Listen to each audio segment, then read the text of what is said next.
La niebla se aferra a los campos ondulados de Irlanda, mientras las sombras se mueven silenciosamente entre los setos. Una columna volante solitaria del ejército republicano irlandés recorre el campo, con las botas amortiguadas sobre la tierra húmeda, los rifles colgados y la mirada alerta. El distante tañido de las campanas de la iglesia marca el paso de las horas. El humo se eleva perezosamente de las chimeneas, pero detrás de puertas cerradas se gesta una tensión diferente. En los pueblos y aldeas, los cuarteles de la Real Policía Irlandesa están bajo estricta vigilancia. Centinelas patrullan fusiles listos, un símbolo de un estado tanto presente como disputado. Por estrechos puentes de piedra, los camiones británicos traquetean y rechinan, sus motores resonando a lo largo de los valles de los ríos. Los soldados uniformados dentro son un recordatorio constante de la autoridad y la ocupación. Mientras tanto, en salones abarrotados de Dublín, los políticos discuten y negocian, el aire cargado con el peso de decisiones que darán forma al destino de una nación. Mientras voces apasionadas chocan sobre el significado de la lealtad, el precio de la libertad y la visión de una isla aún no realizada. Aquí, en este paisaje tenso, cada paso puede ser peligroso, cada elección está cargada de consecuencias. La lucha no se limita al campo de batalla, se infiltra en las calles, los hogares e incluso en la mente de quienes lo presencian. Ambos bandos, las fuerzas de la corona británica y los revolucionarios irlandeses, cometen actos de violencia, intimidación y represalia. Comunidades enteras llevan las marcas de estos enfrentamientos, y las historias de valentía, terror y pérdida quedan grabadas en la memoria colectiva. Algunas de estas acciones son celebradas, mientras que otras son condenadas. Sin embargo, casi todas siguen siendo temas de debate y reflexión, y sus ecos continúan resonando un siglo después. Los años de 1919 a 1923 son un estudio de contrastes. Dos guerras conectadas pero distintas desarrollándose en el mismo paisaje. La primera, una lucha por la independencia. Ve a bandas guerrilleras desafiando el poder de un imperio. Cada escaramuza acerca el sueño de la autodeterminación, aunque cobra un alto precio humano. La segunda es una guerra sobre lo que esa independencia debería significar, enfrentando a antiguos compañeros entre sí y desgarrando el tejido mismo de la sociedad con preguntas sobre lealtad, principios y el futuro del naciente Estado. En estos años, Irlanda es una nación atrapada entre la esperanza y la violencia, entre la unidad y la división, una tierra definida tanto por sus luchas como por su gente. Acompáñanos hoy mientras exploramos la historia de la independencia arduamente conseguida de Irlanda. Bienvenidos a Guerras del Mundo. Antes de 1914, Irlanda seguía políticamente atada a Westminster, su gobierno dirigido desde Londres. Sin embargo, aumentaban las tensiones políticas. El partido parlamentario irlandés, bajo John Redmond, había pasado décadas luchando por la autonomía, una forma limitada de autogobierno dentro del Reino Unido. Para el verano de 1914, la Ley de Gobierno de Irlanda, conocida como el Tercer Proyecto de Autonomía, había sido aprobada e Irlanda estaba a punto de obtener su propio parlamento en Dublín. Pero la medida fue ferozmente rechazada en Ulster, en el norte de Irlanda, donde una mayoría protestante y unionista temía ser dominada por un parlamento nacionalista católico. Su resistencia tampoco se limitó a discursos o peticiones. En 1912, casi 500,000 de personas firmaron el Pacto de Ulster, comprometiéndose a oponerse al autogobierno por cualquier medio necesario. Al año siguiente, se creó la Fuerza Voluntaria de Ulster, una organización paramilitar cuyos miembros se entrenaban abiertamente. En 1914, la Fuerza Voluntaria del Ulster logró introducir de contrabando más de 24,000 rifles y millones de cartuchos de munición en Ulster, en lo que se conoció como la Operación de Contrabando de Armas de LAN. Los nacionalistas responderían igual, formando los voluntarios irlandeses decididos a asegurar la implementación del autogobierno. Parecía que Irlanda estaba al borde de un conflicto interno. Pero antes de que ocurriera cualquier enfrentamiento, el estallido de la Primera Guerra Mundial en agosto de 1914 cambiaría abruptamente el panorama político. La implementación del autogobierno se pospuso durante la guerra, pero Redmond instó a los voluntarios irlandeses a apoyar el esfuerzo bélico británico, creyendo que la lealtad y el esfuerzo en tiempos de guerra serían recompensados con autogobierno en tiempos de paz.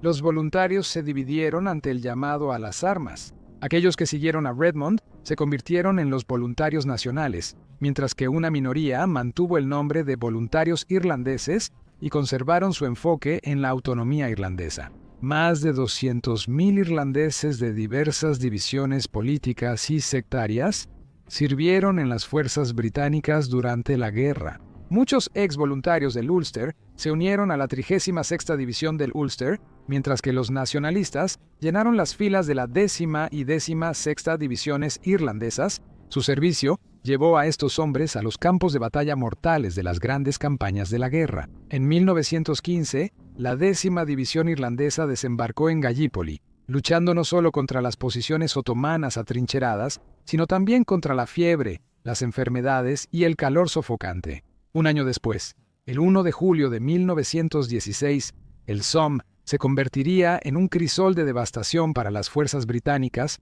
conocido como el día más sangriento jamás registrado en la historia militar británica. La 36ª División del Ulster quedó atrapada en el derramamiento de sangre y sufrió grandes pérdidas en su asalto al reducto Schwaben. Solo en el primer día sufrieron alrededor de 5.000 bajas, incluyendo aproximadamente 2.000 muertes. A lo largo del frente occidental, irlandeses tanto de origen nacionalista como unionista soportaron un incesante fuego de artillería, lodo y muerte, dejando a comunidades de ambos lados de la división política de luto por el asombroso costo humano de la guerra.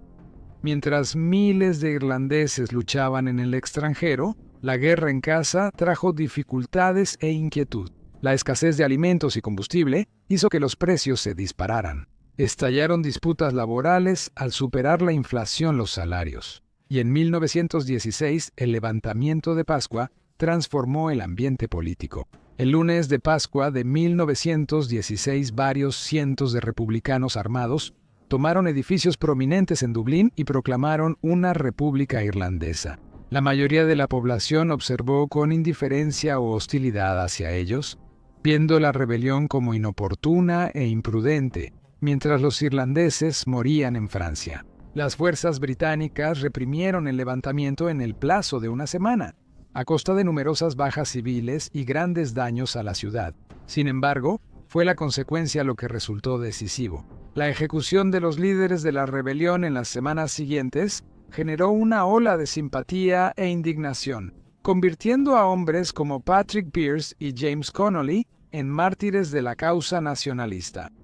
En los últimos años de la guerra, la radicalización política se aceleró.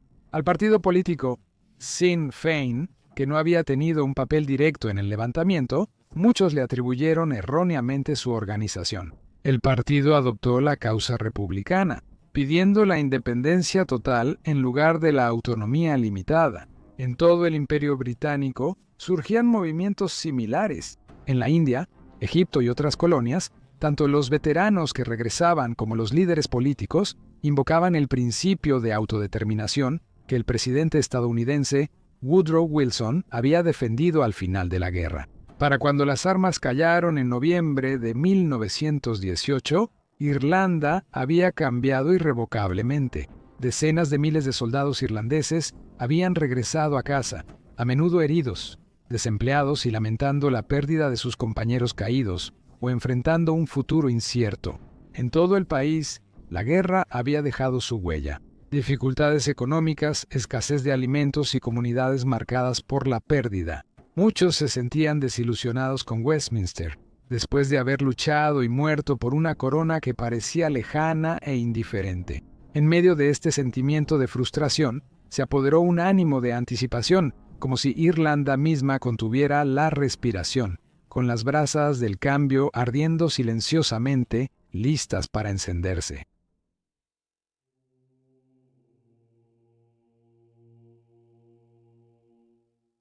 Las elecciones generales de 1918 marcaron un cambio sísmico en la política irlandesa. celebradas tras la Primera Guerra Mundial, Sinn Féin obtuvo 73 de los 105 escaños irlandeses en el Parlamento británico, un resultado que fue tanto un rechazo al Partido Parlamentario Irlandés como un mandato para la independencia de Irlanda. Cabe destacar que Sinn Féin ganó 25 escaños sin oposición, lo que refleja su dominio en los bastiones nacionalistas del sur de Irlanda. Este éxito electoral no fue simplemente una victoria política, fue una señal clara de que el electorado irlandés deseaba romper con el dominio británico y avanzar hacia el autogobierno. En respuesta a este abrumador apoyo, los diputados de Sinn Féin se reunieron en Dublín el 21 de enero de 1919 para establecer el primer Dáil Éireann, que significa Asamblea de Irlanda. Este nuevo parlamento revolucionario declararía entonces la independencia de Irlanda, creando efectivamente un gobierno paralelo al de la administración británica.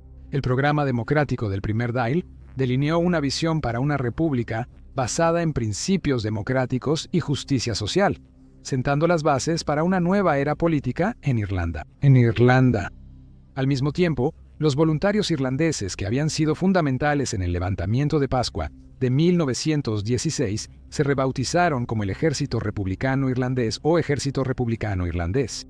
Bajo el liderazgo de figuras como Cathal Brewer y Miguel Collins, el Ejército Republicano Irlandés adoptó un enfoque más estructurado y estratégico para la resistencia armada. Su objetivo era claro: desafiar la autoridad británica mediante la guerra de guerrillas y afirmar la soberanía irlandesa en el terreno.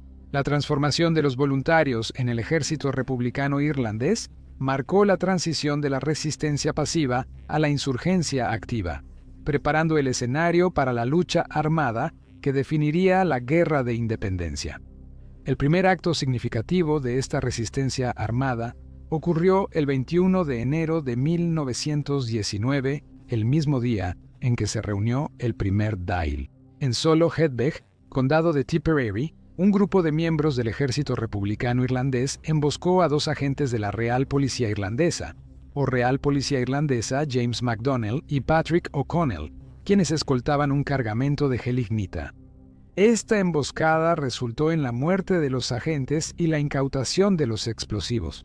Este evento es ampliamente considerado como el inicio oficial de la Guerra de Independencia de Irlanda, simbolizando el cambio de la agitación política a la rebelión armada. La emboscada de Solo Hedbeg no fue solo una operación táctica, fue una declaración de intenciones. Demostró la capacidad y la disposición del ejército republicano irlandés para participar en acciones directas contra las fuerzas británicas. El éxito de la emboscada galvanizó el sentimiento nacionalista en toda Irlanda y sentó un precedente para futuras operaciones del ejército republicano irlandés. También marcó el inicio de un ciclo de violencia y represalias que se intensificaría en los años siguientes, ya que ambos bandos buscaban afirmar su dominio en la lucha por el futuro de Irlanda. El conflicto cambió con una urgencia marcada una vez que la resistencia armada comenzó a principios de 1919. Miguel Collins, quien fungía como director de inteligencia del Ejército Republicano Irlandés, diseñó una estrategia que iba más allá del combate. Fue una batalla psicológica e informativa. Como él reflexionó después, el objetivo era claro. Cita: "Ahora había llegado el momento de centrar nuestra atención en la parte más importante de nuestro trabajo, la destrucción del servicio secreto inglés. Mi objetivo final no era alcanzarlo simplemente eliminándolo de la existencia. Quería reemplazarlo con un servicio secreto mejor y uno irlandés. La manera de hacer esto era obvia, y se dividía naturalmente en 2 partes principales: hacer que fuera peligroso para los irlandeses traicionar a sus compatriotas y hacer que fuera mortal para los ingleses explotarlos". Fin de la cita. Collins establecería una red de inteligencia encubierta que operaba desde una oficina en Dublín en el número 3 de Crow Street, estratégicamente ubicada a poca distancia del bastión británico, el Castillo de Dublín. Informantes, descifradores de códigos y agentes infiltrados dentro de la Real Policía Irlandesa y la Administración Civil proporcionaban al Ejército Republicano Irlandés un flujo constante de información vital. El escuadrón, como se les conocía, una pequeña unidad de operativos, ejecutaba asesinatos selectivos de agentes de inteligencia británicos, lo que provocó una erosión significativa de la autoridad de la corona.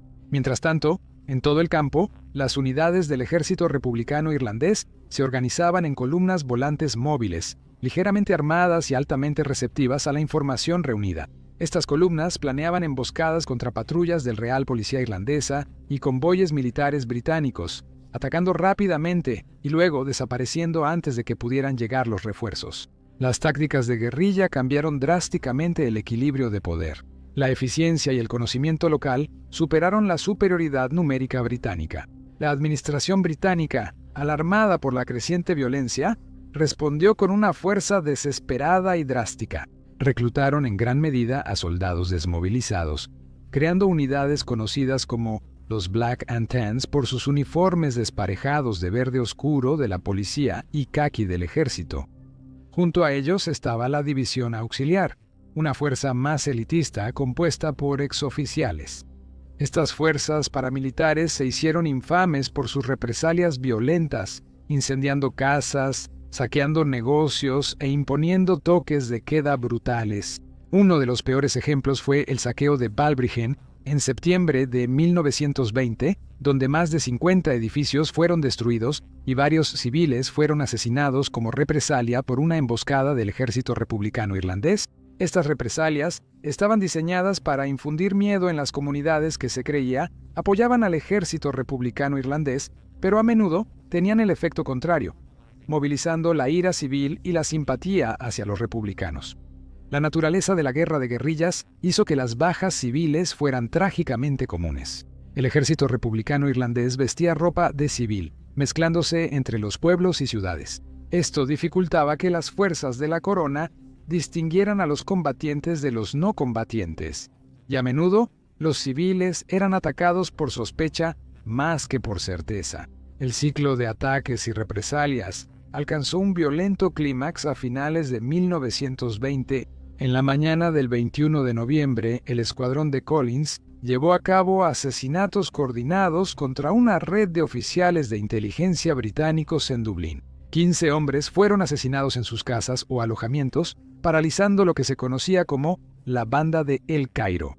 El ejército republicano irlandés había planeado estos ataques para que coincidieran con un partido de fútbol gaélico entre Dublín y Tipperary, aprovechando las grandes multitudes para escabullirse y desaparecer.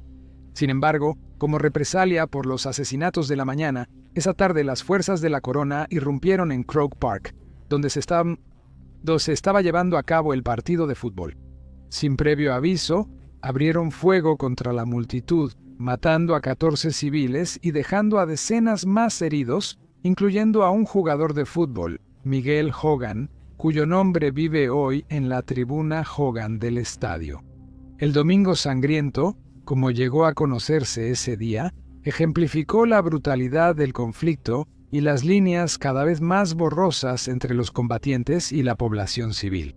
Esto no fue un asalto premeditado por parte de la Real Policía Irlandesa ni de los auxiliares que participaron. El ataque parecía haberse llevado a cabo como un castigo colectivo e intimidación, dirigido a civiles en respuesta a los asesinatos de la mañana, en lugar de atacar directamente a los operativos del ejército republicano irlandés. En la práctica, fue un acto de terror que tenía como objetivo disuadir futuras acciones del ejército republicano irlandés, aunque mató e hirió indiscriminadamente a civiles desarmados. Solo unos días después, otro enfrentamiento avivó aún más las llamas. A finales de noviembre, Tom Barry lideró una columna volante del ejército republicano irlandés en una emboscada en Kilmainshall, en el condado de Cork.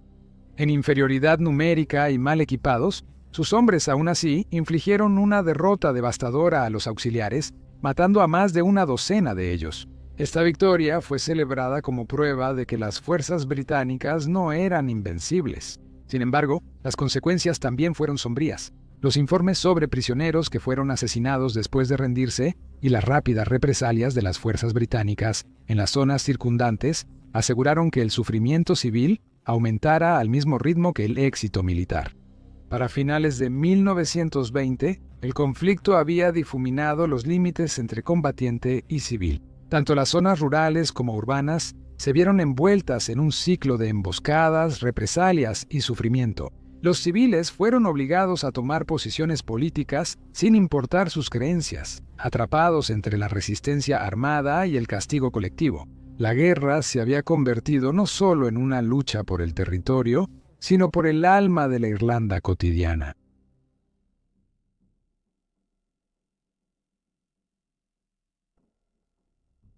La guerra de guerrillas de 1920 dejó a ambos bandos agotados y políticamente tensos. A mediados de 1921, Irlanda se había convertido en un campo de batalla, tanto de resistencia y legitimidad como de territorio. Se había impuesto una sensación de estancamiento. Ni los ataques rápidos del ejército republicano irlandés, ni las represalias brutales de Gran Bretaña habían producido resultados decisivos. La opinión pública en Gran Bretaña se volvió cada vez más crítica del conflicto, lo que contribuyó a un impulso creciente para las negociaciones. El 11 de julio de 1921 entró en vigor una tregua, señalando una pausa tentativa. Los voluntarios del ejército republicano irlandés, en su mayoría, se retiraron, y las fuerzas británicas se limitaron a permanecer en los cuarteles. Sin embargo, muchos lo veían como un alto el fuego frágil, no como una paz. En los meses siguientes, comenzaron negociaciones formales entre representantes irlandeses y británicos. Después de una diplomacia prolongada, el Tratado Anglo-Irlandés fue firmado en Londres el 6 de diciembre de 1921. Según sus términos, Irlanda se convertiría en el Estado Libre Irlandés, un dominio autónomo dentro del Imperio Británico, similar a Canadá o Australia. Aunque las tropas de la corona se retiraron de la mayor parte del país, el tratado requería un juramento de lealtad al monarca británico como jefe de Estado. También confirmó el estatus continuo de Irlanda del Norte dentro del Reino Unido, mientras pedía una comisión de límites para determinar la frontera precisa. Los términos del tratado, aunque otorgaban autonomía, no cumplían con las aspiraciones de los republicanos. El estatus de dominio y el juramento fueron especialmente polémicos, provocando un intenso debate. Como argumentaron Eamon de Valera, una destacada figura política pro-irlandesa, y sus aliados, estas disposiciones traicionaban a la República que se proclamó en 1916. La división resultante dentro del movimiento nacionalista profundizó las grietas ideológicas, sentando las bases para futuros conflictos. La tregua y el tratado pusieron fin al conflicto abierto con Gran Bretaña, pero dejaron a Irlanda dividida. Lo que para algunos fue el nacimiento de la libertad, para otros fue pues una traición a la República. Mientras la alegría se mezclaba con la amargura, la frágil unidad que había sostenido la lucha comenzó a fracturarse, poniendo a Irlanda en camino hacia un nuevo y más amargo conflicto. Ya no se luchaba contra un imperio, sino entre irlandeses. Con la ratificación del tratado en enero de 1922 por una votación ajustada de 64 a 57 en Dáil Éireann, Sinn Féin y el ejército republicano irlandés se dividieron por diferencias ideológicas. Los partidarios de Michal O'Coileán y Arthur Griffith aceptaron el tratado como un paso pragmático, un estatus de dominio y el fin de la guerra abierta con Gran Bretaña, mientras que los republicanos radicales, liderados por Eamon de Valera y Liam Lynch, lo vieron como una traición a la República de Irlanda, proclamada durante el levantamiento de Pascua. Esta división ideológica destrozó el movimiento que acababa de ganar la Guerra de Independencia. Las tensiones entre las dos facciones escalaron rápidamente y de manera peligrosa. En abril de 1922, alrededor de 200 miembros del ejército republicano irlandés antitratado ocuparon los 4 tribunales en Dublín, el corazón simbólico del poder judicial británico, con la esperanza de provocar una confrontación más amplia que pudiera derrocar al régimen del tratado y reavivar una revolución republicana a gran escala. Su ocupación fue calculada y ocurrió durante la fase precaria, antes de que el nuevo Estado libre pudiera consolidar completamente el poder. Mientras tanto, ambos bandos maniobraron política y militarmente. Un pacto electoral de junio, negociado por Collins y de Valera, buscaba retrasar el enfrentamiento total, permitiendo que los candidatos pro y antitratado del Sinn Féin se presentaran conjuntamente, con candidaturas basadas en la representación existente del Dáil, sin un mandato directo sobre el propio tratado. Pero la desconfianza seguía presente. La elección confirmó la fuerza de los pro-tratado, pero hizo poco para cerrar la brecha ideológica. Mientras tanto, los enfrentamientos armados se multiplicaron por todo el país.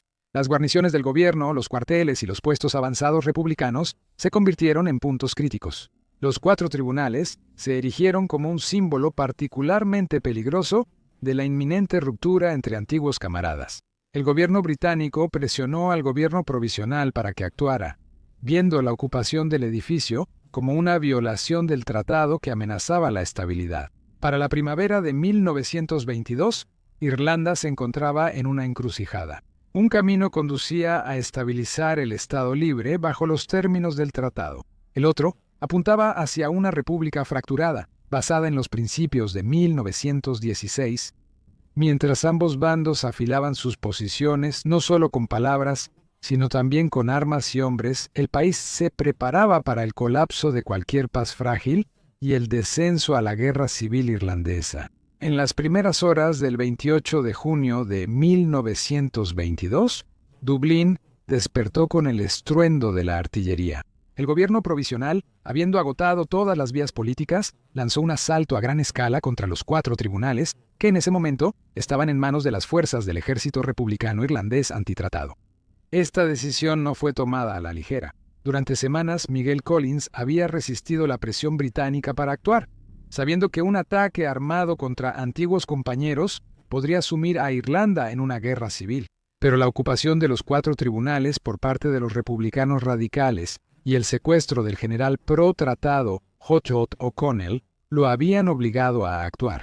Con cañones de campaña suministrados por los británicos ahora a su disposición, el Ejército Nacional comenzó a bombardear el edificio, destrozando sus muros de granito y, simbólicamente, la unidad del movimiento revolucionario irlandés. Los combates en Dublín duraron casi una semana. Para el 30 de junio, los 4 tribunales estaban en ruinas, la guarnición capturada y la ciudad casi toda bajo control del Estado libre. Sin embargo, el costo fue más que físico. La explosión que destruyó la Oficina de Archivos Públicos, borrando siglos de historia irlandesa en un instante, se convirtió en una trágica metáfora de la destrucción de la solidaridad revolucionaria. En las semanas siguientes, el Estado libre, a favor del tratado, consolidó su control sobre las principales ciudades y pueblos. Cork, Limerick y Waterford cayeron todas en rápida sucesión. El Ejército Nacional, mejor armado y cada vez mejor entrenado, superó a las fuerzas antitratado, que estaban fragmentadas y organizadas localmente. La estabilidad política aún era esquiva. El 12 de agosto de 1922, Arturo Griffith, presidente del gobierno provisional en Irlanda, murió repentinamente de una hemorragia cerebral. Luego, solo 10 días después, Miguel Collins fue asesinado en una emboscada en Bailnablar, en el condado de Cork.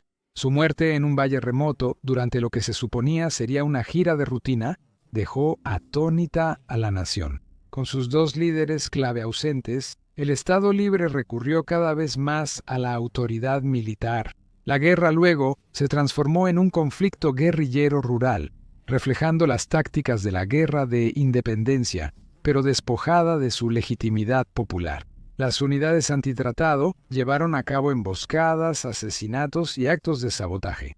Se levantaron vías de tren, se destruyeron puentes y se atacó a funcionarios del Estado libre. En respuesta, el gobierno autorizó ejecuciones sin juicio. El primero de ellos fue Erskine Childers, un ex diplomático británico convertido en propagandista republicano, quien fue fusilado en noviembre de 1922 después de que un tribunal militar lo declarara culpable de poseer una pequeña pistola. Irónicamente, esto fue un regalo del propio Michael Collins.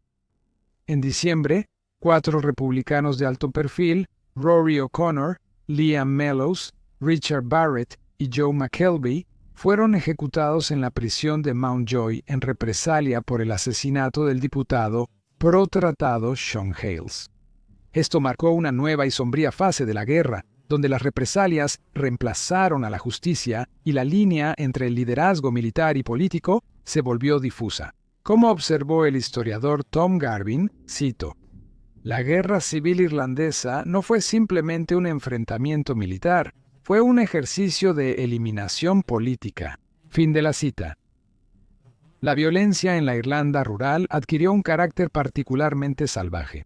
En Kerry, el Ejército Nacional tomó represalias brutales contra combatientes capturados opuestos al tratado. En Bolicedi, en marzo de 1923, 9 prisioneros fueron atados a una mina y volados en represalia por una emboscada local. Solo un hombre, Stephen Fuller, sobrevivió. Fuller testificaría más tarde, cito: "Fueron asesinados simple y llanamente". Fin de la cita. Al preguntarle sobre la guerra civil, respondió: "Esa es la parte difícil de todo esto.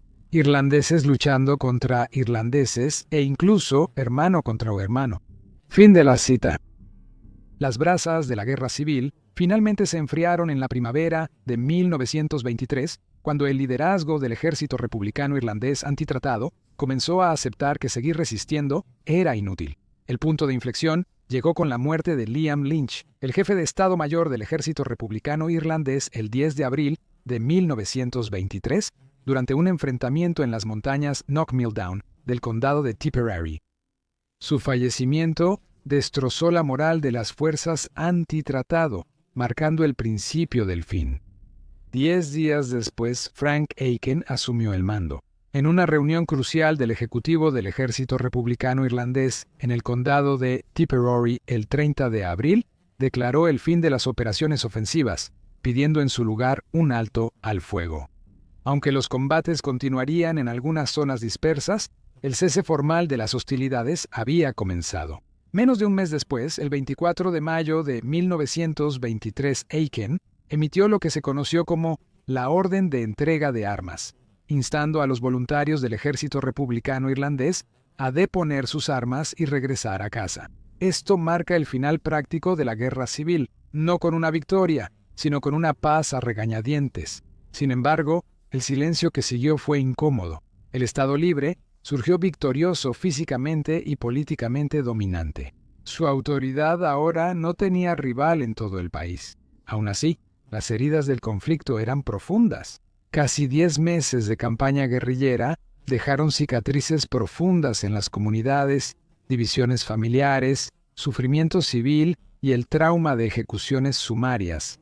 Todo ello sustentado por un legado de confianza rota. Aunque regresó el orden, la reconciliación seguía siendo esquiva. El nuevo Estado avanzó llevando consigo la huella del fratricidio incrustada en sus cimientos. El sentimiento de victoria llevaba consigo un peso de dolor, y el silencio no se instaló como una paz, sino como el breve y frágil interludio antes de que pudiera comenzar la construcción de la nación.